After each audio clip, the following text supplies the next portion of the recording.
bersama saya, Yayang Aprilia Sisti. Nah, sebelumnya kan kita sudah membahas bab 11 nih. Nah, sekarang kita akan melanjutkan ke bab 12. Baiklah, inilah profil saya. Perkenalkan, nama saya Yayang Aprilia Sisti, NPM A1G022108 dari kelas 1A. Judul yang akan kita bahas yaitu bab 12 tentang kepemimpinan sekolah efektif. Yuk kita bahas bersama teman-teman. Kalian tahu nggak nih apa pengertian kepemimpinan? Kepemimpinan atau leadership merupakan hal yang sangat penting di dalam sebuah lembaga pendidikan. Kepemimpinan di dalam lembaga pendidikan berkaitan dengan bagaimana kepala sekolah mampu untuk mendorong kinerja para guru serta menunjukkan sifat yang bersahabat, dekat, perhatian, serta penuh pertimbangan terhadap para guru, baik secara kelompok maupun secara individual. Kepemimpinan adalah kemampuan atau usaha seseorang untuk bisa menggerakkan seseorang atau tim maupun kelompok agar mau bekerja sama, melaksanakan tugas yang telah diberikan kepadanya, dan mampu mendorong orang atau karyawan untuk berbuat hal yang positif dan meminimalisir perilaku negatif, serta mampu mengembangkan dan memanfaatkan potensi atau sumber daya yang ada dalam sebuah organisasi untuk mencapai tujuan secara efektif dan efisien. Wah, ada unsur-unsur dalam kepemimpinan nih. Nah, yang pertama yaitu proses memberi arahan, kedua memberi motivasi, ketiga mampu untuk menciptakan rasa percaya diri, empat mempengaruhi dan menggerakkan. Nah, faktor-faktor yang mempengaruhi perilaku kepemimpinan yaitu yang pertama, 1. Faktor internal, merupakan faktor yang berasal dari dalam diri pemimpin itu sendiri. 2. Faktor yang berasal dari kelompok yang dipimpin, keadaan kelompok. 3. Faktor lembaga yang dipimpin. 4. Yaitu faktor-faktor legal, seorang pemimpin pendidikan akan berhadapan dengan peraturan-peraturan formal dari instansi struktur di atas dan akan mempengaruhi perilakunya. 5. Faktor lingkungan sosial merupakan keadaan masyarakat sekitarnya. 6. Yaitu faktor perubahan dan pembaharuan dalam teori dan bidang pembaharuan atau bidang pendidikan. Nah, ada teori kepemimpinan nih teman-teman. Teori orang terkemukakan atau Gridman Theory. Kelompok teori ini disusun berdasarkan secara edukatif dengan mempelajari sifat-sifat yang menonjol dari pemimpin atas keberhasilan tugas yang dijalankan, terutama kemampuan dalam memimpin. Selanjutnya, teori lingkungan.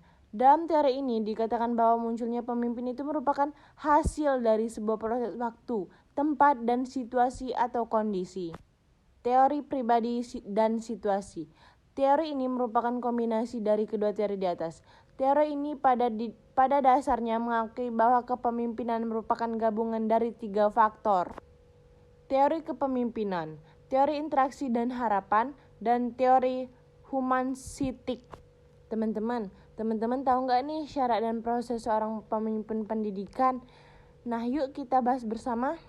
1. Yaitu seorang pemimpin harus memiliki kepribadian yang terpuji, antara lain periang, ramah, bersemangat, pemberani, murah hati, spontan, percaya diri, dan memiliki kepekaan sosial yang tinggi.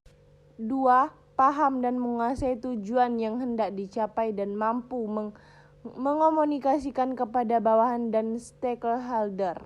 3. Memiliki wawasan yang luas di bidang tugasnya dan bidang-bidang lain yang relevan.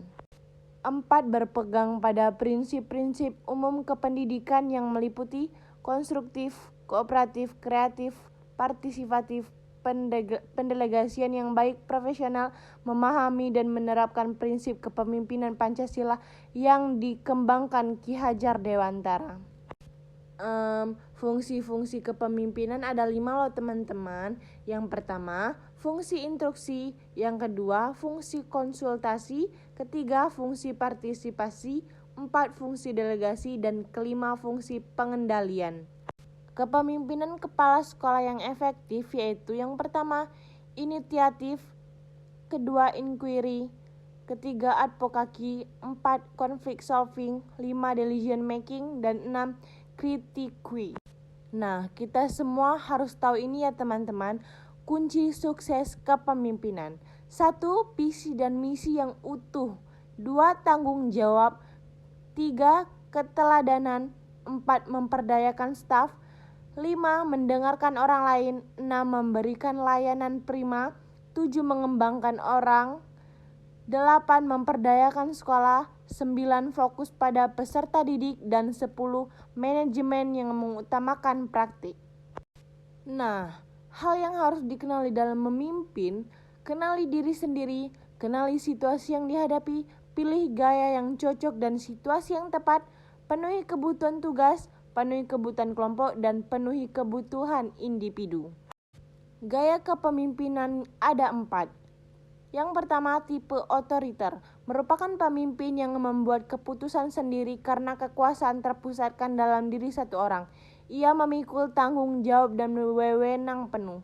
2. Demokratis, merupakan pemimpin yang berkonsultasi dengan kelompok mengenai masalah yang menarik perhatian mereka, serta mereka dapat menyumbangkan sesuatu. 3. Kendali bebas, merupakan pemimpin memberi kekuasaan pada bawahan kelompok dapat mengembangkan sasarannya sendiri dan memecahkan masalah sendiri, mengarahkan tidak ada atau hanya sedikit. 4. Tipe pseudo demokratis, tipe ini disebut juga tipe demokratis semu. Nah, itulah tadi materi singkat dari Yayang. Lebih dan kurang Yayang mohon maaf, semoga bermanfaat. Dan Yayang pamit. Saya akhiri, wassalamualaikum warahmatullahi wabarakatuh. Bye-bye, kapan-kapan lagi ya teman-teman.